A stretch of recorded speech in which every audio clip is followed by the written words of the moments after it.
So mao to nga grasya sa Ginoo ang tanan nga nakahuman gid mi nya napaayo na sad namo amo ang balay, although dili man siya ingon nga gyud nga nindot kaayo, pero at least dili nami mabulasot, di na sad mi maglapos-lapos ang hangin kay di naman busluton aton mang napa plywood ana. So kanang kung imagine nako sobra ka amazing ang gibuhat sa Ginoo sa akong kinabuhi no.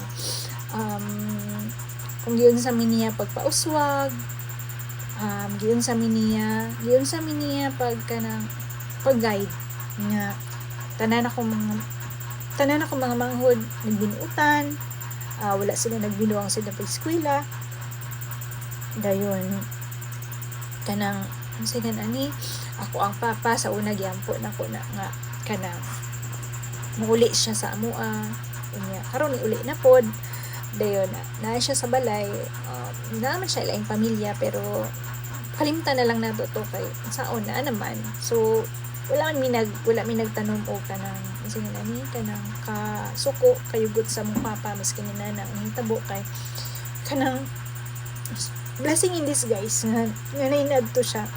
Ang nainad na to ang amo kinabuhi kay kung una ko kung siguro wala dili na do nga mong kinabuhi murag wala pud siguro may maabot karon. So mo to ang ako lang gigyapo karon nga kanang akong mama is kanang magpasaylo ay silang duha kay ang ilang relationship karon is just casual. So dili man malimtan sa akong mama no ang kasakit nga iyang gibati sa akong papa do masabtan ako pero permi na ko silang ginaingnan nga kanang kalimtan na lang na. Pero kung datay kay taas man sa pride so wala gid siya may angkon sa sala so mo ra gina ako ang kanang kuan pagampo nga maabot ang time nga mabalik ang ilang kuan na relasyon ba dayon ako datay ma-save dayon mo na nga karon maskin kanang nakahuman namin tanan, wala pa namin niya sa mga. So ako hopefully gasya sa Ginoo no kasettle down na sad ko this year. So mo na ako buhat sa Ginoo tapos amazing lang kay sa una nagkuan ako kanang nangandoy rasad ko ba maibog pa ng mga makaadto pug laing nasod tapos ingon ko Lord unta one day kanang makaadto pud ako laing nasod Lord no. So sa wala damha 2023 our first out of the country trip kauban ako mga manghod akong sunod na ako o kamanghuran na nga tubig Indonesia and then 2024 nangadto mi og kuan dili 2023 same year di ay kauban pud na mo ikatulo so upat na mi nangadto sa Hong Kong tapos Macau and then 2024 last year nangadto mi sa Taiwan kami sa na upat no sa kumanghod. So sobrang blessings nga gihatag sa Ginoo. Di man ko makaingon nga nagawas-awas di man ta makaingon nga daghan kay tagkwanta pero kanang kung imagine nimo katong sa unang nga panahon no sa unang nga panahon nga dili nimo mapalit ang imong gustong paliton pero karon kaya na nimo paliton dili na ka magtigom pa para lang mapalit na kay anytime pwede nimo siyang paliton ana ba. So makaingon ko nga life with God is sobra kanindot na kanang maginabuhi ka nga kauban si Lord kay kanang sige na ni maskin I believe sa verse no Psalms 37:4 this is Pastor's Day life verse nga desire your heart in the Lord and He will give you desire, no, sa to, oh my gosh, I forgot. Psalms 37:4.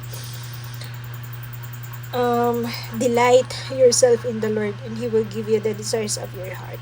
So, kung mali pa yung Ginoo sa imong kinabuhi, everything na sa imong kasi ngatag na niya. So, muna nasinati na ako sa akong kinabuhi nga kauban si Lord. And karon pasalamat ko nga kanang itagasad ko niya trabaho karon nga makaapil ko og Mornings with Emmanuel kay kanang ako man dyan yung giampo nga Lord, gusto ko mo grow spiritually Lord, tagay kong trabaho nga kanang na ako'y time nga makaapil og Mornings with Emmanuel na ako'y time nga mag-pray kay sa unang sa trabaho sa una is labi na month end grabe 24 hours to miga trabaho kay gusto para lang ma-process na mo tanan na mong mga deliverables. So karon wala na ko nag-handle ng team, sa una nag-handle mo kong team, karon individual contributor ko. So ako trabaho meron chill lang, dili kay siya ingon na sobra ka stressful. And then nanasad ko yung time na kanang every morning maghatag og kuan makaapil og Emmanuel's community Mornings with Emmanuel. So moto nga pasalamat ko sa Ginoo sa iyang gibuhat sa mong kinabuhi, iyang gi-improve niya ang mong kinabuhi, wala lang ni nagapabilin ngayon adto. And grasya ra gid sa Ginoo ang tanan. So dili ko makaingon nga this is tungod sa akong pagpaningkamot, tungod sa mga pagpaningkamot, but this is God's doing. Na malikan ako, kinabuhi naman ko niya, no? You can never imagine nga makaya na mo hangtod ka ron, no? So, sobra lang gid ko ka thankful na ako'y Ginoo sa akong kinabuhi. Kaya kung wala siguro, murag ambot nga ako punitod ka ron. Siguro daghan akong anak ko doon sa mga manghod, siguro po nang minyo na daghan anak, wala siguro may nakapaayo sa balay or whatever nya mauto nga grabe lang ka-amazing. Ako lang kuan sa inyo nga God works in a mysterious way, no? Na pabilin lang yun sa Ginoo, ita mo madag paglaom kay hatag niya kung unsa ang mo ang pangandoy kung although di man nato masabda sa Ginoo kamaagi sa Ginoo, pero God is faithful. Nakita man na niya kung unsa man ang mo kalisod, unsa man ang mga panginahanglanon, nakita na niya mo na pabilin lang ta sa iyang presensya kay He is in control, no? He is in control. Wala naman tayo laing dangunan, siya raman. Manuol kang tao, no? Dili kasaligan. Si Lord lang kasaligan. Unang, ako yung ihatag ang tanong dungog kung himaya para sa Ginoo kay siya mo hinungdan sa ganun. Life without Jesus is nothing. Kung maura to, daghang salamat sa pagpaminaw sa akong story. I hope nakakuha mo lesson o na-inspire mo. Salamat, bye-bye.